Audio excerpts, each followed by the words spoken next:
जग ऊंचे चढ़ के देखिया तां घर कर इहा आगा।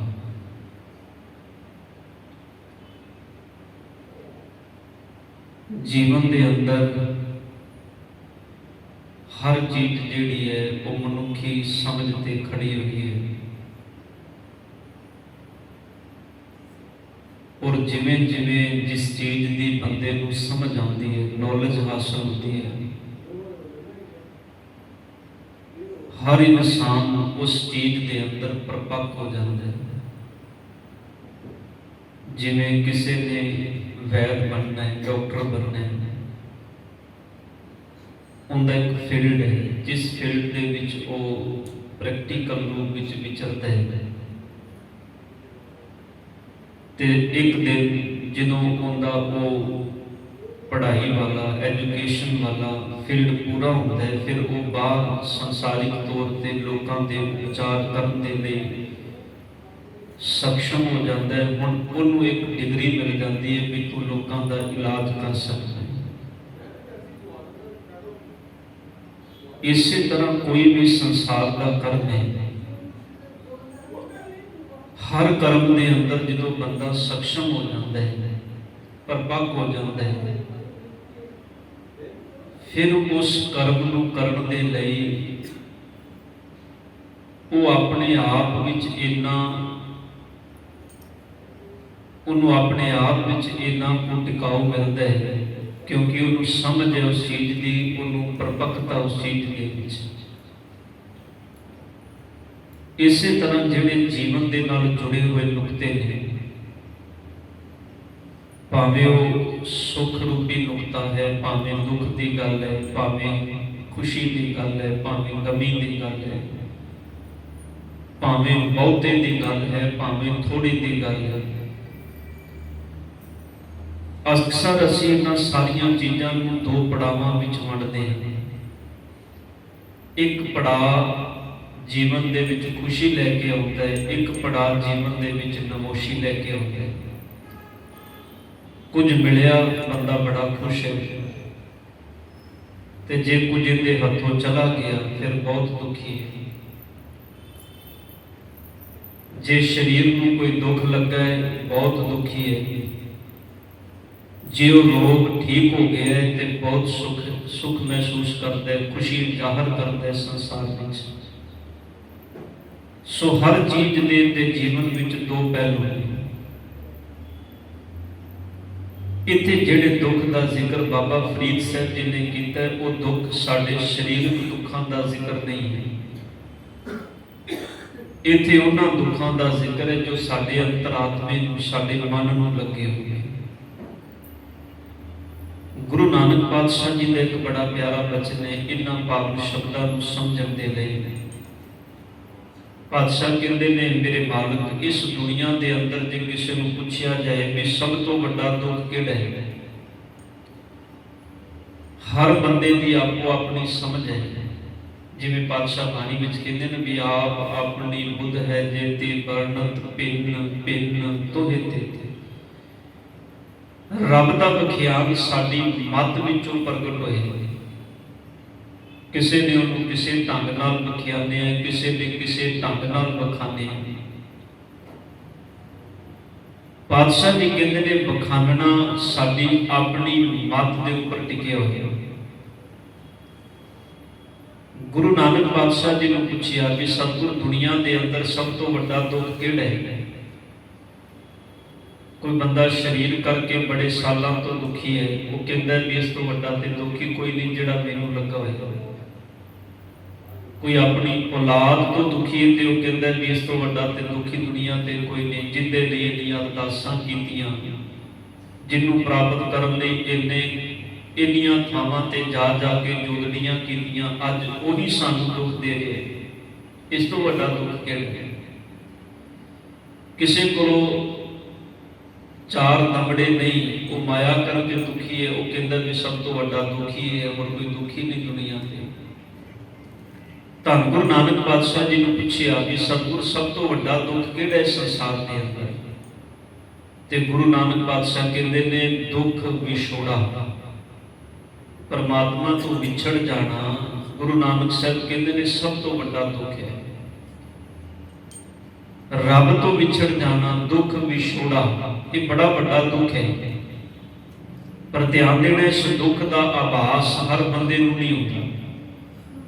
इहदा आभास उन्होंने होएगा जिन्होंने समझ आ जाएगी भी रब है कि। देखो, जे आप संसारिक तल ते इस गल को समझिए, जिस बंदे दे कोलों खाण दे लिए रोटी ना होवे, उस बंदे नूं आखिया जाए भी तेनों किहड़ी पीड़ है, वो कहेगा मैनूं दुख है कि मेरे कोलों रोटी नहीं। उनके जीवन दे, क्योंकि उन्होंने भुख, उन्हें उस अपने अंदर की भुख को महसूस किया है। रोटी का दुख वो महसूस कर सकता है जिन्होंने भुख पता हो भी भुख की है। जिस बंदे को कभी भुख ही ना लगी हो, वो कह सकता है भी मैं दुखी हाँ रोटी करके नहीं। रोटी का दुख वही बयान कर सकता है जिन्होंने भुख की अहमियत पता है, जिन्होंने भुख महसूस होती है। इसी तरह सतगुरु कहते हैं रब का दुख भी वही महसूस कर सकता है जिन्होंने पता लग जाए भी रब की है। संसार के अंदर आप जीवन ते हर बंदा जी रहा है, बारी बारी तौर पर धर्म की गल हर बंदा करता है, क्योंकि साडे समाज का एक नियम बने हुए है। बच्चा छोटा जिहा है, वो अपने माँ बाप को वेखदा भी ये धार्मिक स्थान से जिधर माँ बाप जाते हैं उधर बच्चा भी तुर पैंदा है, क्योंकि उहदे कोल अपनी मत नहीं। उन्हें जो कुछ समाज विचों देखे उन्होंने धारण किया, उन्होंने एडोप्ट किया। उन्हें जिवें माँ बाप को वेख्या उवें वो आप बन गया। बड़े बिरले होंदे ने जिहड़े अपनी मत का विकास करते हैं, जिन्हां ने अपनी मत को इस ढंग नाल संसार दे अंदर फोकस किया कि उन्होंने हर चीज जिहड़ी उन्होंने अपने अंतरात्मे समझी है तो फिर उन्होंने संसार के अंदर अपने जीवन के विच ढालिया। बड़े बिरले होंदे ने ऐसे, नहीं तो असीं सारे देखा देखी वाला जीवन जीने। साडे भी धर्म ही होंदा जो साडे माँ बाप ने सानूं दस्से। साडे भी संसार के अंदर देखो कोई भी इंसान है, मान लो कोई बंदा उनका पिता फादर कोई बिजनेस करता है, उन्हें अपने बाप को वेख्या भी मेरा बाप सवेरे जाता है, बापू सारा दिन व्यापार करता है, दुकान पर बहता है। उनका ध्यान अपने पिता वाल गया, उन्हें दुकानदारी सीख ली, दुकान पर बह गया। उनका दिमाग उनका माइंड उस जगह पर टिक गया। उनके लिए व्यापार, उनके लिए बिजनेस ही सब कुछ है। पर एक बंदा ऐसा भी होता है जिन्हें कभी जीवन के अंदर रोटी करके भी आदर होवे, उनके कोल खाण भी कुछ ना होवे, उन्हें सहजे सहजे कोई छोटा मोटा काम किया। हुण वो छोटे मोटे काम नूं अपना आधार नहीं बनाता, वो कहता मैं अगे जाना, मैं होर अगे जाना। जदों उहदे जीवन के अंदर ये गल आ जाती है ना भी मैं इस तो अगे जाना, ये मेरे जीवन का पड़ाव नहीं है, फिर वो वख-वख तरह के यत्न करता है, वख-वख तरह के यत्न। देखो संसार के अंदर जो तुम किसी सक्सैस बंदे की स्टोरी पढ़ते हो तो तुम कहते हो भी बंदा फलाने समय देखो जी की करता सी, अज कितना बड़ा बन गया। जे वो बंदा ये सोच लेता भी नहीं आही मेरा जीवन है, वो कभी उस मुकाम पर नहीं पहुँच सकता सी जिथे वो अज उस मुकाम पर पहुंचे, क्योंकि उन्हें अपने आप को उधर डाइवर्ट किया, उन्हें अपने आप को उस पासे लाया है। उन्हें मन अंदर ख्याल बना लिया भी नहीं मैं पहुंचना है अगे किते। गुरुदेव पिता जी कहते हैं रब का आभास सुन होता है जिहड़ा रब नूं जानदा है। इसे करके ते गुरु अंगद देव पातशाह जी का तुसीं बचन पढ़दे हो, सब कहते हैं जिस प्यारे स्यो ने तिस आगे मर चलिए। जिस रब नाल प्यार बन जाए ना, जो रब नाल प्रीत बन जाए, पातशाह कहते हैं जिस प्यारे स्यो ने तिस आगे मर चलिए। उनके अगे, अगे का मतलब ये नहीं उनके सामने खड़े होकर मर जाइए, अगे का मतलब है उनके हुक्म दे विच जो हुक्म करता है ना, उनके हुक्म दे विच मर चलिए का भावे अपने मन को मार के चलना पैंदा है। गुरु के उपदेश को कमाना कोई सौखी गल नहीं। धर्म की गल तो हर बंदा कर लेंदा है, धार्मिक द्वारियां ते आपां सारे आउंदे हो।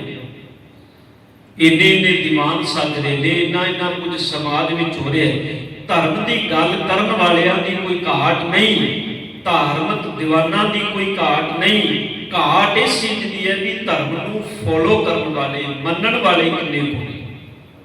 ਅਸਲ ਵਿੱਚ ਜਦੋਂ ਇਹ ਗੱਲ ਸਮਝ ਵਿੱਚ ਆ ਜਾਂਦੀ ਹੈ, ਫਿਰ ਅਗਲਾ ਪੜਾਅ ਸ਼ੁਰੂ ਹੁੰਦਾ ਹੈ ਜੀਵਨ ਦਾ। ਇਸੇ ਕਰਕੇ ਬਾਬਾ ਫਰੀਦ ਸਾਹਿਬ ਜੀ ਕਹਿ ਰਹੇ ਨੇ, ਮੈਂ ਜਾਣਿਆ ਦੁੱਖ ਮੁਝ ਕੋ ਦੁੱਖ ਸੁਭਾਇਆ ਜਗ। ਇੱਕ ਸਮਾਂ ਸੀ ਜਦੋਂ ਮੇਰਾ ਮਨ ਇੱਥੇ ਖੜਾ ਹੋਇਆ ਸੀ, ਮੈਂ ਆਪਣੇ ਦੁੱਖ ਕਰਕੇ ਬੜਾ ਦੁਖੀ ਸਾਂ। ਫਿਰ ਮੈਂ ਦੂਜੇ ਵੱਲ ਵੇਖਿਆ, ਜਿਹਨੂੰ ਮੈਂ ਦੁੱਖ ਦੱਸਿਆ ਉਹ ਬੜਾ ਦੁਖੀ ਸੀ, ਉਹਦਾ ਦੁੱਖ ਸੁਣਿਆ, ਮੈਨੂੰ ਸਮਝ ਆਈ ਵੀ ਮੈਂ ਹੀ ਦੁਖੀ ਨਹੀਂ, ਇਹ ਵੀ ਦੁਖੀ ਹੈ। ਫਿਰ ਬਾਬਾ ਫਰੀਦ ਸਾਹਿਬ ਕਹਿੰਦੇ ਨੇ ਮੱਤ ਹੋਰ ਅੱਗੇ ਗਈ। ਜਦੋਂ ਹੋਰ ਅੱਗੇ ਗਈ ਫਿਰ ਸਮਝ ਆਈ ਵੀ ਨੇ ਮਨਾ ਉੱਚਾ ਚੜ ਕੇ ਦੇਖੇ। ਉੱਚਾ ਦਾ ਮਤਲਬ ਹੈ ਜਦੋਂ ਮੇਰੀ ਮੈਂਟਲੀ ਭਾਵ, ਜਦੋਂ ਮੈਂ ਮਾਨਸਿਕ ਤੌਰ ਤੇ, ਜਦੋਂ ਮੈਂ ਆਪਣੇ ਅੰਤਰੀਵ ਤੌਰ ਤੇ ਆਪਣੇ ਮਾਈਂਡ ਨੂੰ ਹੋਰ ਉੱਚਾ ਕੀਤਾ, ਜਦੋਂ ਮੈਨੂੰ ਸਮਝ ਆ। ਧਿਆਨ ਦੇਣਾ, ਕੋਈ ਵੀ ਕਰਮ ਹੈ ਤੁਸੀਂ ਉਹਨੂੰ ਉਦੋਂ ਹੀ ਅੰਜਾਮ ਦਿੰਦੇ ਹੋ ਜਦੋਂ ਤੁਸੀਂ ਆਪਣੇ ਅੰਦਰ ਨਾਲ ਲੜਦੇ ਹੋ। ਕੱਲ ਵੀ ਇਹ ਬਚਨ ਆਪਾਂ ਸਾਂਝਾ ਕੀਤਾ ਸੀ, ਉਹ ਤੋਂ ਪਹਿਲਾਂ ਨਹੀਂ। ਜਦੋਂ ਆਪਾਂ ਹਿਸਟਰੀ ਵਿੱਚੋਂ ਕੁਝ ਉਦਾਹਰਨਾਂ ਪੜ੍ਹਦੇ ਹਾਂ, ਕਿਸੇ ਦੀ ਗੱਲ ਕਰ ਲੈਣੀ ਬੜੀ ਸੌਖੀ ਜਿਹੀ ਹੁੰਦੀ ਹੈ। ਧੰਨ ਗੁਰੂ ਅੰਗਦ ਦੇਵ ਪਾਤਸ਼ਾਹ ਜੀ, ਗੁਰੂ ਨਾਨਕ ਸਾਹਿਬ ਪਾਤਸ਼ਾਹ ਜੀ, ਗੁਰੂ ਅਮਰਦਾਸ ਪਾਤਸ਼ਾਹ ਜੀ, ਗੁਰੂ ਰਾਮਦਾਸ ਪਾਤਸ਼ਾਹ ਜੀ, ਗੱਲ ਕਰ ਲੈਣੀ ਬੜੀ ਸੌਖੀ ਹੈ। ਭਾਵੇਂ ਹੁਣ ਧੰਨ ਗੁਰੂ ਰਾਮਦਾਸ ਪਾਤਸ਼ਾਹ ਜੀ ਦਾ ਜ਼ਿਕਰ ਕਰ ਲਿਆ ਆਪਾਂ, 7 ਸਾਲ ਦੀ ਉਮਰ ਵਿੱਚ ਨਾ ਮਾਂ ਹੈ ਨਾ ਬਾਪ ਹੈ। ਜੇ ਇੱਕ ਆਮ ਬੱਚੇ ਦੀ ਗੱਲ ਕਰੀਏ ਤੇ ਉਹਦਾ ਜੀਵਨ ਕੀ ਹੋਏਗਾ ਇਸ ਪੜਾਅ ਦੇ ਅੰਦਰ। ਪਰ ਉਹਨਾਂ ਨੇ ਆਪਣੇ ਮਨ ਨੂੰ ਉਸ ਅਵਸਥਾ ਦੇ ਵਿੱਚ ਕੈਦ ਨਹੀਂ ਹੋਣ ਦਿੱਤਾ। ਉਹ ਗੁਰੂ ਦੀ ਸ਼ਰਨ ਵਿੱਚ ਆਏ, ਉਹਨਾਂ ਗੁਰੂ ਦਾ ਉਪਦੇਸ਼ ਕਮਾਇਆ, ਗੁਰੂ ਦੀ ਆਗਿਆ ਨੂੰ ਕਮਾਇਆ। ਹੁਣ ਉਹ ਵਪਾਰ ਵੀ ਕਰਦੇ ਨੇ, ਘੁੰਗੜੀਆਂ ਦਾ ਬਿਜ਼ਨਸ ਵੀ ਕਰਦੇ ਨੇ ਤੇ ਗੁਰੂ ਦੀ ਆਗਿਆ ਨੂੰ ਵੀ ਧਿਆਨ ਵਿੱਚ ਰੱਖਦੇ ਨੇ। ਹੁਣ ਉਹਨਾਂ ਦੇ ਕੋਲ 2 ਕਰਮ ਨੇ, ਇੱਕ ਹੈ ਵਪਾਰ, ਦੂਜਾ ਹੈ ਗੁਰੂ ਦਾ ਹੁਕਮ। ਹੁਣ ਦੋਨਾਂ ਚੀਜ਼ਾਂ ਨੂੰ ਨਾਲ ਨਾਲ ਲੈ ਕੇ ਚੱਲਦੇ ਨੇ। ਉਹ ਵਪਾਰੀ ਵੀ ਨੇ, ਉਹ ਗੁਰੂ ਦੀ ਗੱਲ ਨੂੰ ਵੀ ਧਿਆਨ ਵਿੱਚ ਰੱਖਦੇ ਨੇ, ਸੇਵਾ ਵੀ ਕਰ ਰਹੇ ਨੇ, ਸਿਮਰਨ ਵੀ ਕਰ ਰਹੇ ਨੇ, ਬਾਣੀ ਵੀ ਪੜ੍ਹ ਰਹੇ ਨੇ। ਹੁਣ ਜਦੋਂ ਦੋਨੋਂ ਚੀਜ਼ਾਂ ਨਾਲ ਨਾਲ ਚੱਲਦੀਆਂ ਨੇ, ਧਿਆਨ ਦੇਣਾ, ਫਿਰ ਉਹ ਇਨਸਾਨ, ਉਹ ਇੱਕ 7 ਸਾਲ ਦਾ ਬਾਲਕ ਜਿਹਦੇ ਮਾਂ-ਬਾਪ ਸਿਰ ਤੇ ਨਹੀਂ, ਜਿਹਨੂੰ ਲੋਕ ਕਹਿੰਦੇ ਸਨ ਤੇ ਜੰਮਦਿਆਂ ਮਾਂ ਨੂੰ ਖਾ ਗਿਆ, 7 ਸਾਲ ਦੀ ਉਮਰ ਵਿੱਚ ਪਿਓ ਨੂੰ ਖਾ ਗਿਆ। ਬੱਚਿਆਂ ਨੂੰ ਖੇਡਣ ਤੋਂ ਵੀ ਮਨਾ ਕਰਦੇ ਸਨ, ਇਹਦੇ ਨਾਲ ਨਾ ਖੇਡੋ, ਇਹ ਚੰਗਾ ਨਹੀਂ ਹੈ, ਇਹਦਾ ਪਰਛਾਵਾਂ ਮਾੜਾ ਹੈ। ਪਰ ਧਿਆਨ ਦੇਣਾ, ਇੱਕ ਦਿਨ ਉਹ ਆਪਣੇ ਆਪ ਨੂੰ ਉਸ ਅਵਸਥਾ ਤੱਕ ਲੈ ਕੇ ਜਾਂਦੇ ਨੇ ਜਿਨ੍ਹਾਂ ਨੇ ਕਦੀ, ਧਿਆਨ ਦੇਣਾ, ਸੰਸਾਰਿਕ ਤੌਰ ਤੇ ਕਦੇ ਕਿਸੇ ਸਕੂਲ ਦੀ ਬਿਲਡਿੰਗ ਦੇ ਅੰਦਰ ਬਹਿ ਕੇ ਇੱਕ ਅੱਖਰ ਵੀ ਨਹੀਂ ਪੜ੍ਹਿਆ। ਧੰਨ ਗੁਰੂ ਰਾਮਦਾਸ ਪਾਤਸ਼ਾਹ ਜੀ ਜਦੋਂ ਮੈਂਟਲੀ ਤੌਰ ਤੇ ਇੰਨੇ ਪਰਪੱਕ ਹੋ ਜਾਂਦੇ ਨੇ, ਧਿਆਨ ਦੇਣਾ, 30 ਰਾਗਾਂ ਦੇ ਅੰਦਰ ਧੰਨ ਗੁਰੂ ਗ੍ਰੰਥ ਸਾਹਿਬ ਜੀ ਦੇ ਅੰਦਰ ਬਾਣੀ ਉਚਾਰਨ ਕਰਦੇ ਨੇ। 30 ਰਾਗ। ਹੁਣ ਇੱਕ ਰਾਗ ਦੇ ਉੱਪਰ ਜੇ ਸੰਸਾਰਿਕ ਤੌਰ ਤੇ ਵੇਖੋ, ਕਿਸੇ ਯੂਨੀਵਰਸਿਟੀ ਦੇ ਅੰਦਰ ਕਿਸੇ ਨੇ ਜੇ ਕੋਈ ਸੰਸਾਰਿਕ ਤੌਰ ਤੇ ਡਿਗਰੀ ਹਾਸਲ ਕਰਨੀ ਹੈ, ਜੇ ਉਹ ਇੱਕ ਰਾਗ ਦੇ ਉੱਤੇ ਤੁਸੀਂ ਬਹੁਤ ਕੁਝ ਕਰ ਸਕਦੇ ਹੋ, ਸਿੱਖ ਸਕਦੇ ਹੋ। ਤੁਹਾਡੇ ਕੋਲ ਵੱਡੇ ਤੋਂ ਵੱਡਾ ਡਿਪਲੋਮਾ ਤੁਸੀਂ ਕਰ ਸਕਦੇ ਹੋ। ਪਰ ਧਿਆਨ ਦੇਣਾ, 30 ਰਾਗਾਂ ਦੇ ਅੰਦਰ ਬਾਣੀ ਉਚਾਰਨ ਕਰ ਦੇਣੀ, ਇਹ ਸਾਰੀ ਖੇਡ ਕੀ ਹੈ? ਇਹੀ ਤੇ ਹੈ ਸਤਿਗੁਰੂ ਜੀ ਜਿਹਨੂੰ ਕਹਿ ਰਹੇ ਨੇ, ਜਿਸ ਪਿਆਰੇ ਸੁਣ ਦੇ ਤਿਸ ਆਗੇ ਮਰ ਚਲੀਏ ਤ੍ਰਿਗ ਜੀਵਨ ਸੰਸਾਰ ਆਂਕੇ ਪਾਛੈ ਜੀਵਨ। ਗੁਰੂ ਸਾਹਿਬ ਜੀ ਜਿਹੜੇ ਬਚਨ ਕਹਿੰਦੇ ਨੇ, ਬਾਬਾ ਫਰੀਦ ਸਾਹਿਬ ਕਹਿੰਦੇ ਨੇ, ਉੱਚੇ ਚੜ ਕੇ ਦੇਖਿਆ। ਜਦੋਂ ਮੈਂ ਮੈਂਟਲੀ ਤੌਰ ਤੇ ਆਪਣੇ ਆਪ ਨੂੰ ਪ੍ਰਪੱਕ ਕੀਤਾ, ਸਤਿਗੁਰ ਕਹਿੰਦੇ ਨੇ, ਫਿਰ ਮੈਂ ਆਪਣੇ ਦੁੱਖਾਂ ਤੋਂ ਬੜਾ ਉੱਚਾ ਉੱਠ ਗਿਆ। ਹੁਣ ਮੈਂ ਆਪਣੇ ਦੁੱਖਾਂ ਨੂੰ ਮਹਿਸੂਸ ਹੀ ਨਹੀਂ ਕਰਦਾ। ਬੜਾ ਔਖਾ ਹੁੰਦਾ ਹੈ। ਧਿਆਨ ਦੇਣਾ, ਕਿਸੇ ਚੀਜ਼ ਨੂੰ ਬਿਆਨ ਕਰ ਦੇਣਾ ਤੇ ਉਹਨੂੰ ਪ੍ਰੈਕਟੀਕਲ ਜੀਣਾ, ਦੋਨਾਂ ਚੀਜ਼ਾਂ ਵਿੱਚ ਬੜਾ ਅੰਤਰ ਹੁੰਦਾ ਹੈ। ਇਸੇ ਕਰਕੇ ਤੇ ਸਤਿਗੁਰ ਨੇ ਬਾਣੀ ਦੇ ਅੰਦਰ ਆਖਿਆ, ਪਾਤਸ਼ਾਹ ਕਹਿੰਦੇ ਨੇ, ਫਰੀਦਾ, ਬਾਬਾ ਕਬੀਰ ਸਾਹਿਬ ਜੀ ਦਾ ਇੱਕ ਬਚਨ ਹੈ। ਬਾਬਾ ਕਬੀਰ ਸਾਹਿਬ ਕਹਿੰਦੇ ਨੇ, ਜਿਹੜਾ ਅਵਰਾ ਕੋ ਉਪਦੇਸ਼ ਤੇ ਮੁਖ ਮੈਂ ਪਰ ਹੈ ਰੇਤ, ਜਿਹੜਾ ਸਿਰਫ ਦੂਜੇ ਨੂੰ ਉਪਦੇਸ਼ ਦਿੰਦਾ ਹੈ, ਆਪ ਉੱਥੇ ਨਹੀਂ ਖੜਾ। ਮੈਂ ਫਿਰ ਬੇਨਤੀ ਕਰਦਿਆਂ, ਤੁਰਨਾ ਹਰ ਇੱਕ ਇਨਸਾਨ ਦਾ ਕਰਮ ਹੈ। ਪਰ ਜੇ ਮੈਂ ਆਖਾਂ ਵੀ ਨਹੀਂ, ਮੈਂ ਤੇ ਕਮਾਣਾ ਹੀ ਨਹੀਂ ਜ਼ਿੰਦਗੀ ਦੇ ਅੰਦਰ ਕਦੇ, ਜੇ ਚਿੰਤਾ ਮਾਤਰ ਵੀ ਉਹ ਮੇਰੇ ਜੀਵਨ ਦੇ ਅੰਦਰ ਹੈ ਹੀ ਨਹੀਂ, ਤੇ ਬਾਬਾ ਕਬੀਰ ਸਾਹਿਬ ਜੀ ਕਹਿੰਦੇ ਨੇ, ਮੁਖ ਮੈਂ ਪਰ ਹੈ ਰੇਤ, ਰਾਸ ਵਿਰਾਨੀ ਰਾਖ ਤੇ ਖਾਇਆ ਘਰ ਕਾ। ਦੂਜਿਆਂ ਦੀ ਰਖਵਾਲੀ ਕਰਦਾ ਵੀ ਆਪਣਾ ਖੇਤ ਖਾਧਾ ਗਿਆ। ਦੂਜਿਆਂ ਨੂੰ ਦੱਸ ਰਹੇ ਨੇ ਕਿਵੇਂ ਬਚਣਾ ਹੈ, ਆਪ ਉਹਦੇ ਵਿੱਚ ਖਤਮ ਹੋਈ ਜਾ ਰਿਹਾ। ਆਪ ਉਹਦੇ ਵਿੱਚ ਸਤਿਗੁਰ ਕਹਿੰਦੇ ਨੇ, ਦੂਜਿਆਂ ਨੂੰ ਤਰਨ ਦੀ ਜਾਂਚ ਦੱਸ ਰਿਹਾ, ਪਰ ਆਪ ਡੁੱਬਦਾ ਜਾ ਰਿਹਾ। ਡੁੱਬਣ ਤੋਂ ਬਚਣ ਦੇ ਲਈ ਮੈਨੂੰ ਤੁਹਾਨੂੰ ਸਾਰਿਆਂ ਨੂੰ ਯਤਨ, ਕਿਉਂਕਿ ਇਹ ਐਸਾ ਨਹੀਂ ਹੈ ਵੀ ਮੈਂ ਤੁਹਾਡੇ ਤੋਂ 2 ਫੁੱਟ ਉੱਚਾ ਬਹਿ ਗਿਆ ਤੇ ਮੈਂ ਤਰ ਗਿਆ, ਜਾਂ ਮੈਂ ਚਿੱਟੇ ਕੱਪੜੇ ਪਾ ਗਿਆ ਤੇ ਮੈਨੂੰ ਕੋਈ ਸਰਟੀਫਿਕੇਟ ਮਿਲ ਗਿਆ, ਨਹੀਂ। ਇਹ ਤੇ ਸਾਰਿਆਂ ਨੂੰ ਇੱਕ ਬਰਾਬਰ ਰਸਤਾ ਹੈ। ਖੱਤਰੀ, ਬ੍ਰਾਹਮਣ, ਸੂਦ, ਵੈਸ਼, ਉਪਦੇਸ਼ ਜੋ ਵਰਨਾ ਕੋ। ਇੱਥੇ ਕੋਈ ਬ੍ਰਾਹਮਣ ਦੇ ਘਰ ਪੈਦਾ ਹੋ ਕੇ ਨਹੀਂ ਕਹਿ ਸਕਦਾ ਵੀ ਮੈਂ ਤੇ ਸਵਰਨ ਜਾਤੀ ਦਾ। ਇੱਥੇ ਦੇ ਪਾਤਸ਼ਾਹ ਕਹਿੰਦੇ ਨੇ ਜੇ ਬ੍ਰਾਹਮਣ ਦੇ ਘਰ ਪੈਦਾ ਹੋਇਆ ਤੇ ਤਾਂ ਵੀ ਕਮਾਈ ਕਰਨੀ ਪੈਣੀ ਹੈ ਧਰਮ ਦੀ, ਤੇ ਜੇ ਛਤਰੀ ਦੇ ਘਰ ਪੈਦਾ ਹੋਇਆ, ਸ਼ੂਦਰ ਦੇ ਘਰ ਪੈਦਾ ਹੋਇਆ ਤੇ ਤਾਂ ਵੀ ਕਮਾਈ ਕਰਨੀ ਪੈਣੀ ਹੈ।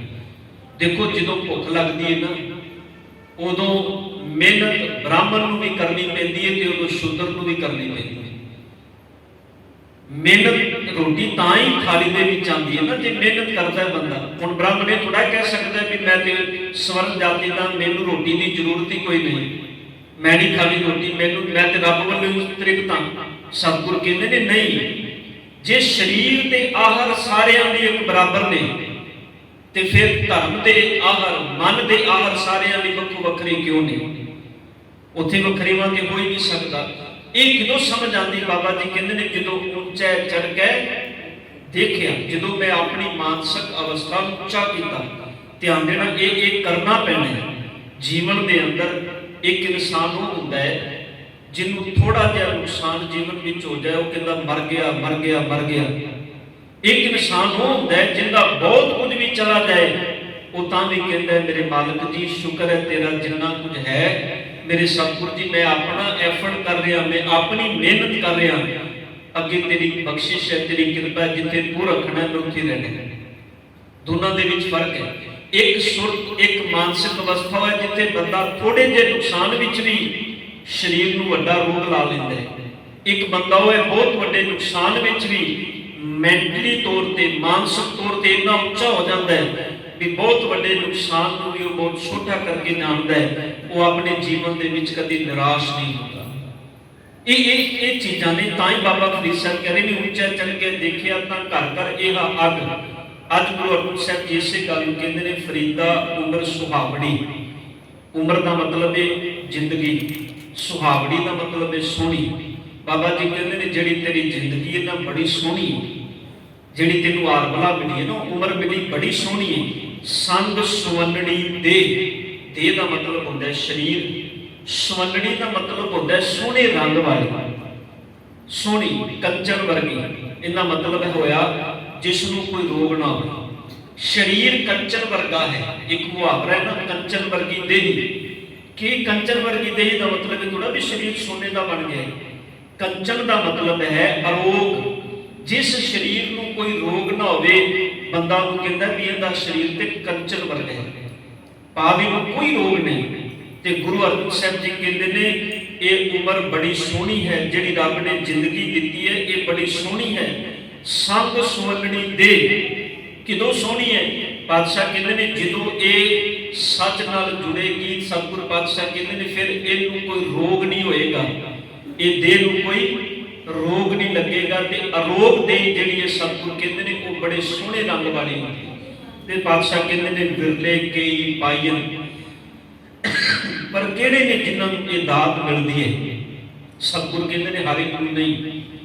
ਜਿਨ੍ਹਾਂ ਆਪਣੀ ਮਾਨਸਿਕ ਅਵਸਥਾ ਨੂੰ ਉੱਚਾ ਕੀਤਾ ਹੈ ਨਾ, ਜਿਨ੍ਹਾਂ ਪਿਆਰੇ ਨੇ, ਜਿਨ੍ਹਾਂ ਦਾ ਪਿਆਰੇ ਭਾਵ ਰੱਬ ਜੀ ਨਾਲ ਨੇ ਬਣ ਗਏ, ਜਿਨ੍ਹਾਂ ਨੇ ਰੱਬ ਜੀ ਨਾਲ ਪ੍ਰੀਤ ਬਣਾ ਲਈ। ਦੇਖੋ ਸੰਸਾਰਿਕ ਤੌਰ ਤੇ ਕਿਸੇ ਬੰਦੇ ਨਾਲ ਨਹੀਂ ਹੋਵੇਗਾ।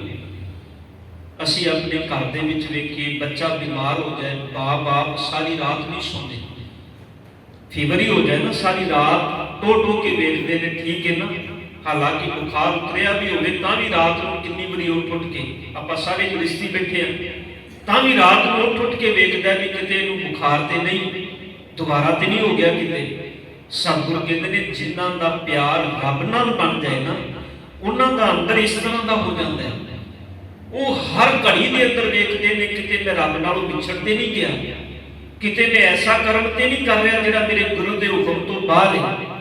ਇਸ ਚੀਜ਼ ਨੂੰ ਮਹਿਸੂਸ ਕਰਨਾ ਪਏਗਾ।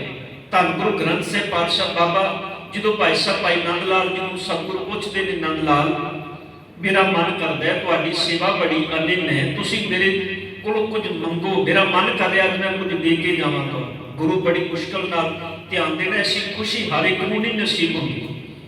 ਤੇ ਜਦੋਂ ਭਾਈ ਨੰਦ ਲਾਲ ਜੀ ਨੂੰ ਪੁੱਛਦੇ ਨੇ ਤੇ ਭਾਈ ਨੰਦ ਲਾਲ ਜੀ ਨਹੀਂ ਕਹਿੰਦੇ ਸਤਿਗੁਰੂ ਮੈਨੂੰ ਇੰਨਾ ਧਨ ਦੇ ਦਿਓ, ਮੇਰਾ ਕੋਈ ਮਹਿਲ ਮਾੜੀ ਬਣਾ ਦਿਓ। ਪਾਤਸ਼ਾਹ ਜੀ ਦੇ ਹੱਥ ਚਰਨਾਂ ਦੇ ਵੀ ਹੱਥ ਜੋੜ ਕੇ ਕਹਿੰਦੇ ਨੇ ਸਤਿਗੁਰੂ ਜੇ ਬੜੀ ਖੁਸ਼ੀ ਦੇ ਵਿੱਚ ਆਇਓ ਦਰ ਲਿਬਾਜ਼ੇ ਬੰਦਗੀ ਸ਼ਾਹੀ ਪੁਰਾਸ, ਮੈਨੂੰ ਆਪਣੇ ਦਰ ਦੀ ਬੰਦਗੀ ਦੇ ਦਿਓ। ਐਸਾ ਸਮਾਂ ਕਦੀ ਨਾ ਆਵੇ ਵੀ ਮੈਂ ਤੁਹਾਡੀ ਬੰਦਗੀ ਤੋਂ ਟੁੱਟਾਂ, ਕਿਉਂਕਿ ਹੁਣ ਭਗਤ ਭਾਈ ਨੰਦ ਲਾਲ ਜੀ ਨੂੰ ਸਮਝ ਆ ਗਈ ਵੀ ਬੰਦਗੀ ਤੋਂ ਬਿਨਾ ਬੰਦਾ ਗੰਦਗੀ ਤੋਂ ਗੰਦਾ ਹੈ, ਕਿ ਜੇ ਬੰਦਗੀ ਨਹੀਂ ਤੇ ਫਿਰ ਗੰਦਗੀ ਨਾਲੋਂ ਵੀ ਭੈੜੇ ਆ। ਧਿਆਨ ਦੇਣਾ, ਕਿਤੇ ਰਸਤੇ ਚੋਂ ਲੰਘਦਿਆਂ ਹੋਇਆਂ ਬਦਬੂ ਆਉਂਦੀ ਹੋਵੇ, ਬੜਾ ਸੁੱਖ ਹੈ ਤੁਸੀਂ ਹੈਂਕੀ ਕੱਢ ਕੇ ਰੁਮਾਲ ਕੱਢ ਕੇ ਆਪਣੇ ਮੂੰਹ ਤੇ ਨੱਕ ਤੇ ਰੱਖ ਲੋਗੇ, ਸਮੈਲ ਚਲੀ ਜਾਏਗੀ। ਪਰ ਜਿਹੜੇ ਸਾਡੀ ਮਨ ਅੰਤਰਾਤਮੇ ਦੇ ਅੰਦਰੋਂ ਬਦਬੂ ਉੱਠ ਰਹੀ ਹੈ ਵਿਕਾਰਾਂ ਦੀ, ਸਤਿਗੁਰ ਕਹਿੰਦੇ ਨੇ ਤੇ ਹਰ ਵੇਲੇ ਤੇਰੇ ਨਾਲ ਹੈ, ਇਹਦੇ ਤੋਂ ਕਿਵੇਂ ਬਚੇਗਾ? ਇਹਦੇ ਤੋਂ ਤੇ ਇੱਕੋ ਹੀ ਢੰਗ ਹੈ। ਸਤਿਗੁਰ ਕਹਿੰਦੇ ਨੇ ਜਿਨ੍ਹਾਂ ਪਿਆਰੇ ਨੇ, ਜਿਨ੍ਹਾਂ ਦਾ ਪਿਆਰੇ ਨਾਲ ਪਿਆਰ ਬਣ ਗਿਆ, ਜਿਨ੍ਹਾਂ ਦਾ ਰੱਬ ਨਾਲ ਪਿਆਰ ਬਣ ਗਿਆ, ਉਹ ਫਿਰ ਟੋ ਕੇ ਵੇਖਦੇ ਨੇ ਆਪਣੇ ਅੰਦਰ ਨੂੰ, ਕਿਤੇ ਮੈਂ ਗਲਤ ਤੇ ਨਹੀਂ, ਮੈਂ ਕਿਤੇ ਕੋਈ ਐਸਾ ਕਰਮ ਤੇ ਨਹੀਂ ਕਰ ਬੈਠਾ ਜਿਹੜਾ ਮੇਰੇ ਗੁਰੂ ਦੇ ਆਸੇ ਤੋਂ ਬਾਹਰ ਹੋਵੇ। ਤੇ ਤੁਸੀਂ ਇਹਨੂੰ ਪ੍ਰੈਕਟੀਕਲ ਕਰਕੇ ਵੇਖਣਾ, ਕਦੀ ਇਸ ਮਾਰਗ ਤੇ ਚੱਲ ਕੇ ਵੇਖਣਾ। ਜਿਹੜੇ ਚੱਲਦੇ ਨੇ, ਧਿਆਨ ਦੇਣਾ, ਇਸ ਤਰ੍ਹਾਂ ਦਾ ਹੀ ਹੈ ਜਿਵੇਂ ਸਾਡੇ ਜੀਵਨ ਦਾ ਇੱਕ ਨੇਮ ਬਣਿਆ। ਮੰਨ ਲਓ ਕੋਈ ਰੋਜ਼ ਗੁਰਦੁਆਰੇ ਆਉਣ ਵਾਲਾ ਹੋਵੇ, ਉਹਦੇ ਜੀਵਨ ਦਾ ਨੇਮ ਹੈ, ਉਹਨੇ ਰੋਜ਼ ਸਵੇਰੇ 7 ਵਜੇ 8 ਵਜੇ ਗੁਰਦੁਆਰੇ ਆਉਣਾ ਹੈ। ਇੱਕ ਦਿਨ ਨਹੀਂ ਆਇਆ ਨਾ, ਉਹਨੂੰ ਇੰਜ ਲੱਗਦਾ ਵੀ ਸ਼ਾਇਦ ਅੱਜ ਦਾ ਦਿਨ ਚੜ੍ਹੇ ਨੇ, ਅੱਜ ਕੁਝ ਖਾਲੀ ਹੈ ਮੇਰੇ ਜੀਵਨ ਦੇ ਅੰਦਰ। ਕਿਉਂ? ਦਿਨ ਤੇ ਅੱਜ ਵੀ ਚੜ੍ਹੇ ਹੈ, ਕੰਮ ਤੇ ਅੱਜ ਵੀ ਉਹਨੇ ਸਾਰੇ ਕੀਤੇ ਨੇ, ਪਰ ਉਹਨੂੰ ਆਪਣੇ ਜੀਵਨ ਦਾ ਇੱਕ ਨੇਮ ਜਿਹੜਾ ਉਹਨੇ ਨਹੀਂ ਨਿਭਾਇਆ। ਸਤਿਗੁਰ ਕਹਿੰਦੇ ਨੇ ਇਸੇ ਤਰ੍ਹਾਂ ਜਿਹੜਾ ਗੁਰੂ ਦਾ ਦਿੱਤਾ ਹੋਇਆ ਨੇਮ ਹੈ, ਜਿਹੜੀ ਗੁਰੂ ਦੀ ਦਿੱਤੀ ਹੋਈ ਨਿਯਮਾਵਲੀ ਹੈ, ਸਤਿਗੁਰ ਦਾ ਦਿੱਤਾ ਹੋਇਆ ਉਪਦੇਸ਼ ਹੈ, ਪਾਤਸ਼ਾਹ ਕਹਿੰਦੇ ਨੇ ਜਦੋਂ ਉਹਨੂੰ ਕਮਾਏਗਾ, ਨਹੀਂ ਕਰੇਗਾ ਰੱਬ ਨਾਲ, ਤੇ ਪਾਤਸ਼ਾਹ ਕਹਿੰਦੇ ਨੇ ਫਿਰ ਤੇਰੀ ਆਪ ਉਮਰ ਬੜੀ ਸੋਹਣੀ ਬਣ ਜਾਏਗੀ, ਫਿਰ ਤੇਰੀ ਦੇਹ ਨੂੰ ਕੋਈ ਰੋਗ ਨਹੀਂ ਲੱਗੇਗਾ, ਇਹ ਕੰਚਨ ਵਰਗੀ ਸੋਨੇ ਵਰਗੀ ਹੋ ਜਾਏਗੀ। ਤੇ ਪਾਤਸ਼ਾਹ ਜੀ ਕਹਿੰਦੇ ਨੇ ਦੂਜੇ ਪਾਸਿਓਂ ਵੀ ਬੰਦੇ ਨੇ ਜਿਹੜੇ ਦੁਖੀ ਹੁੰਦੇ ਨੇ, ਕੰਧੀ ਉੱਤੇ ਕੰਧੀ ਬਹਿਣ ਨਾ ਢਾਹ, ਕੰਧੀ ਦਾ ਮਤਲਬ ਹੁੰਦਾ ਹੈ ਕਿਨਾਰਾ। ਬਾਬਾ ਫਰੀਦ ਸਾਹਿਬ ਜੀ ਕਹਿੰਦੇ ਨੇ ਕਿਨਾਰੇ ਦੇ ਉੱਤੇ ਬੰਦਾ ਖੜਾ ਹੈ, ਬੜੀ ਜ਼ੋਰ ਦੀ ਬਹਾਰ ਨਦੀ ਦਾ ਪਾਣੀ ਚੱਲ ਰਿਹਾ ਹੈ, ਉਹ ਜਿਵੇਂ ਪਾਣੀ ਜ਼ੋਰ ਨਾਲ ਕੰਧੀ ਨੂੰ ਵੱਜਦਾ ਹੈ ਉਵੇਂ ਉਵੇਂ ਖੁਰਦੀ ਜਾਂਦੀ ਹੈ। ਧਿਆਨ ਦੇਣਾ, ਤੁਸੀਂ ਦੇਖੋ ਨਦੀਆਂ ਦੇ ਜਿਹੜੇ ਕਿਨਾਰੇ ਹੁੰਦੇ ਨੇ ਕਿਦੋਂ ਖੁਰਦੇ ਨੇ, ਜਦੋਂ ਪਾਣੀ ਵੱਧ ਜਾਏ, ਉਹ ਫਿਰ ਪਾਣੀ ਬੜੀ ਜ਼ੋਰ ਨਾਲ ਆ ਕੇ ਵੱਜਦਾ ਹੈ, ਜਦੋਂ ਜ਼ੋਰ ਨਾਲ ਵੱਜਦਾ ਹੈ ਮਿੱਟੀ ਖੁਰਦੀ ਜਾਂਦੀ ਹੈ, ਉਹ ਮਿੱਟੀ ਫਿਰ ਉਹ ਜਿਹੜਾ ਬਣਿਆ ਹੋਇਆ ਬੰਨ ਹੈ, ਕੰਧੀ ਹੈ, ਟੁੱਟ ਜਾਂਦੀ ਹੈ। ਬਾਬਾ ਜੀ ਕਹਿੰਦੇ ਨੇ ਕੰਧੀ ਤੇ ਬੰਦਾ ਖੜਾ ਹੈ, ਕੰਧੀ ਉੱਤੇ ਕੰਧੀ ਵਹਿਣ ਨਾ ਢਾਹ। ਤੇ ਸਤਿਗੁਰ ਕਹਿੰਦੇ ਨੇ ਜਦੋਂ ਪਾਣੀ ਦਾ ਵਹਾਅ ਬੜੀ ਜ਼ੋਰੀ ਹੁੰਦਾ ਹੈ, ਉਹ ਕੰਧੀ ਉਹ ਕਿਨਾਰਾ ਢਹਿ ਜਾਂਦਾ ਹੈ, ਤੇ ਸਤਿਗੁਰ ਕਹਿੰਦੇ ਨੇ ਬੰਦਾ ਕਿਨਾਰੇ ਤੇ ਖੜਾ ਹੋਇਆ, ਉਸ ਬਹਿਰੇ ਵਹਾਅ ਨੂੰ ਪਤਾ ਕੀ ਕਹਿੰਦਾ, ਟੋਪੀ ਲੇਖਾ ਦੇਵਣਾ, ਤੈਨੂੰ ਨਹੀਂ ਪਤਾ ਵੀ ਲੇਖਾ ਤੂੰ ਹੀ ਦੇਣਾ ਹੈ। ਮੈਂ ਜੇ ਕਿਨਾਰੇ ਤੇ ਖੜਾ ਤੇ ਮੈਨੂੰ ਕਿਨਾਰੇ ਤੇ ਖੜਾ ਰਹਿਣ ਦੇ, ਮੈਨੂੰ ਕਿਉਂ ਡੋਬਣ ਦਾ ਕੰਮ ਕਰ ਰਹੀ ਹੈ? ਜੇ ਮੈਂ ਡੁੱਬ ਗਿਆ ਤੇ ਲੇਖਾ ਤੈਨੂੰ ਵੀ ਦੇਣਾ ਪੈਣਾ ਹੈ। ਬਾਬਾ ਫਰੀਦ ਸਾਹਿਬ ਕਹਿੰਦੇ ਨੇ ਇਹ ਭੁੱਲਿਆ ਹੋਇਆ ਬੰਦਾ ਕਹਿੰਦਾ ਲੇਖਾ ਵਹਿਣ ਨੂੰ ਕਹਿ ਰਿਹਾ, ਪਰ ਅੱਗੋਂ ਜਿਹੜਾ ਵਹਿਣ ਸੀ ਨਾ ਉਹ ਜਵਾਬ ਦਿੰਦਾ, ਉਹ ਕਹਿੰਦਾ ਜਿੱਧਰ ਰੱਬ ਰਜ਼ਾਏ, ਬੰਦਿਆ ਤੈਨੂੰ ਭੁਲੇਖਾ ਹੈ, ਮੈਂ ਤੇ ਰੱਬ ਦੀ ਰਜ਼ਾ ਵਿੱਚ ਹਾਂ, ਮੈਂ ਕੋਈ ਆਪਣੀ ਮਰਜ਼ੀ ਨਾਲ ਥੋੜਾ ਬਹਿ ਰਿਹਾ, ਮੈਂ ਤੇ ਰੱਬ ਦੀ ਰਜ਼ਾ ਵਿੱਚ ਹਾਂ। ਹੁਣ ਇਹ ਸਿਰਫ ਇੱਕ ਐਗਜ਼ਾਮਪਲ ਹੈ। ਹੁਣ ਉਹ ਵਹਿਣ ਕਹਿੰਦਾ ਜਿੱਧਰ ਰੱਬ ਰਜ਼ਾਏ, ਜਿੱਧਰ ਪ੍ਰਮਾਤਮਾ ਦੀ ਰਜ਼ਾ ਹੈ, ਵਹਿਣ ਤਿਦਾਉ ਗੋ ਕਰੇ, ਮੈਂ ਤੇ ਉਧਰ ਨੂੰ ਬਹਿ ਕੇ ਜਾਣਾ ਹੈ। ਇਹ ਤੇ ਤੇਰਾ ਭੁਲੇਖਾ ਹੈ, ਤੂੰ ਮੈਨੂੰ ਕਹੀ ਜਾ ਵੀ ਤੈਨੂੰ ਲੇਖਾ ਦੇਣਾ ਪੈਣਾ, ਮੈਨੂੰ ਲੇਖਾ ਨਹੀਂ ਦੇਣਾ ਪੈਣਾ, ਕਿਉਂਕਿ ਮੈਂ ਤੇ ਰੱਬ ਦੇ ਹੁਕਮ ਵਿੱਚ ਹਾਂ। ਜਿਹੜਾ ਰੱਬ ਦੇ ਹੁਕਮ ਵਿੱਚ ਹੈ ਉਹਦੇ ਵੀ ਲੇਖੇ ਨਹੀਂ ਹੁੰਦੇ, ਲੇਖੇ ਉਹਦੇ ਨਹੀਂ ਹੁੰਦੇ ਨੇ ਜਿਹੜੇ ਰੱਬ ਦੇ ਹੁਕਮ ਤੋਂ ਬਾਹਰ। ਇਹਨੂੰ ਜੇ ਥੋੜੇ ਜਿਹੇ ਸੰਸਾਰਿਕ ਤੌਰ ਤੇ ਅਸੀਂ ਸਮਝੀਏ, ਮੰਨ ਲਓ ਸਟੂਡੈਂਟ ਨੇ ਕਿਸੇ ਕਾਲਜ ਦੇ ਅੰਦਰ ਪੜ੍ਹਦੇ ਨੇ, ਉਸੇ ਕਾਲਜ ਦੇ ਅੰਦਰ ਉਹ ਰਹਿੰਦੇ ਨੇ, ਉੱਥੇ ਰਹਿੰਦਿਆਂ ਹੋਇਆ ਉੱਥੋਂ ਦਾ ਇੱਕ ਡਿਸਿਪਲਿਨ ਹੈ, ਇੱਕ ਨਿਯਮਾਵਲੀ ਬਣੀ ਹੋਈ ਹੈ। ਧਿਆਨ ਦੇਣਾ, ਜਿਹੜਾ ਨਿਯਮਾਵਲੀ ਵਿੱਚ ਚੱਲੇਗਾ ਕਿ ਕਦੀ ਉਹਦੇ ਕੋਲ ਸਵਾਲ ਪੁੱਛਿਆ ਜਾਏਗਾ, ਜਿਹੜਾ ਨਿਯਮਾਵਲੀ ਨੂੰ ਤੋੜੇਗਾ, ਜਿਹੜਾ ਡਿਸਿਪਲਿਨ ਭੰਗ ਕਰੇਗਾ, ਤੋੜੇਗਾ ਉਸ ਰੂਲ ਨੂੰ, ਉਹਨੂੰ ਸਵਾਲ ਕੀਤਾ ਜਾਏਗਾ ਵੀ ਤੂੰ ਕਿਉਂ ਕੀਤਾ ਹੈ। ਤੇ ਜੇ ਉਹ ਰੂਲ ਤੋੜਨ ਵਾਲਾ ਆ ਕੇ ਵੀ ਲੇਖਾ ਤੈਨੂੰ ਵੀ ਦੇਣਾ ਪੈਣਾ ਹੈ, ਤੂੰ ਮੇਰੇ ਤੇ, ਉਹ ਕਹੇਗਾ ਭਾਈ ਮੈਂ ਤੇ ਲੇਖੇ ਵਿੱਚ ਹਾਂ, ਮੈਂ ਤੈਨੂੰ ਸਵਾਲ ਇਸ ਕਰਕੇ ਕਰ ਰਿਹਾ ਕਿਉਂਕਿ ਮੈਨੂੰ ਇਹ ਡਿਊਟੀ ਮਿਲੀ ਹੋਈ ਹੈ, ਮੇਰਾ ਇਹ ਕੰਮ ਹੈ, ਮੇਰਾ ਇਹ ਫਰਜ਼ ਹੈ ਵੀ ਜੇ ਤੁਹਾਡੇ ਕੋਲ ਕੋਈ ਗੁਨਾਹ ਹੁੰਦਾ ਹੈ, ਤੁਸੀਂ ਡਿਸਪਲਿਨ ਤੋੜਦੇ ਹੋ ਤੇ ਮੈਂ ਤੁਹਾਨੂੰ ਸਵਾਲ ਕਰਾਂ, ਤੂੰ ਮੈਨੂੰ ਨਾ ਇਹ ਕਹਿ ਵੀ ਮੈਨੂੰ ਲੇਖਾ ਦੇਣਾ ਪੈਣਾ, ਮੈਂ ਤੇ ਲੇਖੇ ਵਿੱਚ ਹਾਂ, ਮੈਂ ਤੇ ਰੱਬ ਦੀ ਰਜ਼ਾ ਵਿੱਚ ਹਾਂ, ਭਾਵ ਮੈਂ ਤੇ ਉਸ ਨਿਯਮ ਦੇ ਤਹਿਤ ਕੰਮ ਕਰ ਰਿਹਾ ਜਿਹੜਾ ਨਿਯਮ ਮੈਨੂੰ ਫੋਲੋ ਕਰਨ ਦਾ ਹੁਕਮ ਹੋਇਆ। ਮੈਂ ਕੋਈ ਆਪਣੀ ਮਰਜ਼ੀ ਨਾਲ ਥੋੜਾ ਤੈਨੂੰ ਕਟਹਿਰੇ ਚੋਂ ਖੜਾ ਕਰਕੇ ਪੁੱਛ ਰਿਹਾ ਵੀ ਤੂੰ ਕਿਉਂ ਕੀਤਾ ਹੈ, ਇਹ ਤੇ ਨਿਯਮ ਹੈ। ਧਿਆਨ ਦੇਣਾ, ਇਹ ਸੰਸਾਰ ਦਾ ਇੱਕ ਨਿਯਮ ਹੈ। ਦੇਖੋ ਦੁਨੀਆ ਦੇ ਅੰਦਰ ਅਸੀਂ ਆਪਣੇ ਜੀਵਨ ਨੂੰ ਸੌਖਾ ਬਣਾਉਣ ਦੇ ਲਈ ਕੁਦਰਤੀ ਤੌਰ ਤੇ ਨਿਯਮ ਬਣਾਏ ਨੇ। ਜੇ ਨਿਯਮ ਤੋੜੇ ਜਾਣ ਤੇ ਬੰਦਾ ਉਹਨਾਂ ਤੋੜੇ ਹੋਏ ਨਿਯਮਾਂ ਦੇ ਬਦਲੇ ਸਜ਼ਾ ਭੁਗਤਦਾ ਹੈ। ਇਹ ਸਮਾਜ ਦਾ ਨਿਯਮ ਹੈ। ਜਿਹੜਾ ਨਹੀਂ ਸਜ਼ਾ ਭੁਗਤੇਗਾ ਉਹ ਫਿਰ ਇੱਕ ਕ੍ਰਾਈਮ ਲਿਸਟ ਦੇ ਵਿੱਚ ਆ ਜਾਂਦਾ ਹੈ। ਉਹਦੇ ਉੱਤੇ ਫਿਰ ਇਨਾਮ ਰੱਖੇ ਜਾਂਦੇ ਨੇ, ਫੜਿਆ ਗਿਆ ਤੇ ਜੇਲ੍ਹ ਆਉਂਦੇ ਨੇ, ਹੁਣ ਉਹ 5 ਸਾਲ 10 ਸਾਲ 15 ਸਾਲ ਜੇਲ੍ਹ ਵਿੱਚ ਹੈ। ਪਰ ਸਤਿਗੁਰ ਕਹਿੰਦੇ ਨੇ ਇਹ ਰੂਲ ਤੈਨੂੰ ਫੋਲੋ ਕਰਨੇ ਪੈਣੇ ਨੇ। ਪਾਤਸ਼ਾਹ ਜੀ ਇਸੇ ਕਰਕੇ ਕਹਿ ਰਹੇ ਨੇ, ਕੰਦੀ ਬਹਿ ਨਾ ਟਾ ਬੰਦਿਆ, ਜੇ ਤੇਰੇ ਅੰਦਰ ਜੀਵਨ ਦੇ ਵਿੱਚ ਦੁੱਖ ਆਏ ਨੇ ਨਾ ਬਹੁਤੇ, ਤੇ ਬਾਬਾ ਜੀ ਕਹਿੰਦੇ ਨੇ ਆਪਣੀ ਮਾਨਸਿਕ ਅਵਸਥਾ ਨੂੰ ਇੰਨਾ ਉੱਚਾ ਕਰ ਲੈ, ਇੰਨਾ ਉੱਚਾ। ਬਾਬਾ ਫਰੀਦ ਸਾਹਿਬ ਕਹਿੰਦੇ ਨੇ ਉੱਚਾ ਚੜ ਕੇ ਦੇਖਿਆ ਤਾਂ ਘਰ ਘਰ ਇਹਦਾ, ਹੁਣ ਸਮਝ ਆ ਗਈ ਵੀ ਬਾਬਾ ਫਰੀਦ ਸਾਹਿਬ ਕਹਿੰਦੇ ਨੇ ਭਲਿਆ ਤੂੰ ਇਕੱਲਾ ਹੀ ਦੁਖੀ ਨਹੀਂ, ਸਾਰੀ ਦੁਨੀਆ ਹੀ ਇਸ ਦੁੱਖ ਵਿੱਚ ਤਪ ਰਹੀ ਹੈ, ਇਹ ਤੇ ਜ਼ਹਿਰ ਹੈ। ਬਾਬਾ ਜੀ ਕਹਿੰਦੇ ਨੇ ਜਿਹਨੇ ਆਪਣੀ ਜ਼ੁਬਾਨ ਤੇ ਰੱਖਿਆ ਉਹਨੂੰ ਇਹ ਅਸਰ ਕਰੇਗਾ ਹੀ ਕਰੇਗਾ। ਤੇ ਸਤਿਗੁਰੂ ਜੀ ਫਿਰ ਬਚੀਏ ਕਿਵੇਂ? ਪਾਤਸ਼ਾਹ ਕਹਿੰਦੇ ਨੇ ਦੁੱਖ ਮੋਹਰਾ ਮਾਰ ਨਾ ਕਰਨਾ। ਪਾਤਸ਼ਾਹ ਕਹਿੰਦੇ ਨੇ ਦੁੱਖ ਜਿਹੜਾ ਹੈ ਉਹ ਮੋਹਰੇ ਦੀ ਤਰ੍ਹਾਂ ਹੈ, ਜ਼ਹਿਰ ਦੀ ਤਰ੍ਹਾਂ, ਪੋਇਜ਼ਨ ਦੀ ਤਰ੍ਹਾਂ ਹੈ। ਦੁੱਖ ਕਿਸੇ ਦੇ ਜੀਵਨ ਵਿੱਚ ਆਵੇ ਬੜੀ ਪੀੜਾ ਹੈ। ਜ਼ਹਿਰ ਤੇ ਖਾਓਗੇ ਤਤਕਾਲ ਮਰ ਜਾਏਗਾ ਬੰਦਾ, ਕਿੰਨੀ ਕੁ ਦੇਰ ਜਿੰਦਾ ਰਹੇਗਾ। ਪਰ ਦੁਖੀ ਬੰਦਾ ਵਾਰ-ਵਾਰ ਕਲਪਦਾ ਹੈ, ਵਾਰ-ਵਾਰ ਖੁਆਰ ਹੁੰਦਾ ਹੈ, ਵਾਰ-ਵਾਰ ਤੜਫਦਾ ਹੈ। ਹੁਣ ਸਤਿਗੁਰ ਕਹਿੰਦੇ ਨੇ ਜਿਹੜਾ ਦੁੱਖ ਹੈ ਉਹ ਜ਼ਹਿਰ ਹੈ। ਸਤਿਗੁਰ ਜੀ ਇਸ ਜ਼ਹਿਰ ਨੂੰ ਮਾਰੀਏ ਕਿਵੇਂ? ਪਾਤਸ਼ਾਹ ਕਹਿੰਦੇ ਨੇ ਮਾਰਨ ਹਰ ਨਾਮ। ਪਾਤਸ਼ਾਹ ਮਾਰਨ ਦਾ ਇੱਥੇ ਮਤਲਬ ਮਾਰਨਾ ਨਹੀਂ, ਇੱਥੇ ਮਾਰਨ ਦਾ ਮਤਲਬ ਹੈ ਮਸਾਲਾ। ਜਿਹੜੇ ਵੈਦ ਹੁੰਦੇ ਨੇ ਨਾ, ਉਹਨਾਂ ਜਦੋਂ ਕਿਸੇ ਨੂੰ ਸੱਪ ਕੱਟ ਜਾਏ, ਜ਼ਹਿਰ ਚੜ ਜਾਏ, ਤੇ ਉਹ ਕੀ ਕਰਦੇ ਨੇ? ਵੈਦ ਉਸ ਜ਼ਹਿਰ ਨੂੰ ਖਤਮ ਕਰਨ ਦੇ ਲਈ ਉਹਦੇ ਲਈ ਜੜੀ ਬੂਟੀਆਂ ਦੇ ਨਾਲ ਇੱਕ ਲੇਪ ਤਿਆਰ ਕਰਦੇ ਨੇ। ਉਹ ਕੀ ਹੁੰਦਾ? ਜਿੱਥੇ ਜ਼ਹਿਰ ਸੱਪ ਵੱਢਦਾ, ਜ਼ਹਿਰ ਚੜਦੀ ਹੈ, ਉੱਥੇ ਉਹਨੂੰ ਲਾ ਦਿੰਦੇ ਨੇ। ਉਹ ਲਾਇਆ ਹੋਇਆ ਅੰਦਰੋਂ ਜ਼ਹਿਰ ਨੂੰ ਚੂਸ ਲੈਂਦਾ, ਉਹਨੂੰ ਕਹਿੰਦੇ ਨੇ ਮਾਰਨ। ਮਾਰਨ ਦਾ ਮਤਲਬ ਹੁੰਦਾ ਇੱਕ ਤਰ੍ਹਾਂ ਦਾ ਮਸਾਲਾ। ਬਾਬਾ ਜੀ ਕਹਿੰਦੇ ਨੇ ਦੁੱਖ ਮੋਹਰਾ ਹੈ। ਇਹ ਦੁੱਖ ਮੋਹਰਾ ਤਾਂ ਤੇਰੇ ਅੰਦਰੋਂ ਨਿਕਲੇਗਾ ਜੇ ਤੂੰ ਪ੍ਰਮਾਤਮਾ ਦੇ ਨਾਮ ਨੂੰ ਮਸਾਲਾ ਬਣਾ ਕੇ ਆਪਣੇ ਅੰਦਰ ਲਾ ਲਵੇਂ। ਜੇ ਰੱਬ ਦੇ ਨਾਮ ਨੂੰ ਮਸਾਲਾ ਬਣਾ ਲੇਗਾ ਤੇ ਸਤਿਗੁਰੂ ਕਹਿੰਦੇ ਨੇ ਇਸ ਜ਼ਹਿਰ ਦਾ ਅਸਰ ਤੇਰੇ ਤੇ ਨਹੀਂ ਹੋਏਗਾ। ਫਿਰ ਤੈਨੂੰ ਸਮਝ ਆ ਜਾਏਗੀ ਬਾਬਾ ਸਤਿਗੁਰ ਪਾਤਸ਼ਾਹ ਜੀ ਨੇ ਨਾ ਪਾਵਨ ਬਚਨਾਂ ਦੀ ਕਿ ਦੁੱਖ ਸੁੱਖ ਦੋਏ ਦਰ ਕੱਪੜੇ ਪਹਿਰੇ ਜਾਏ ਮਨੁੱਖ।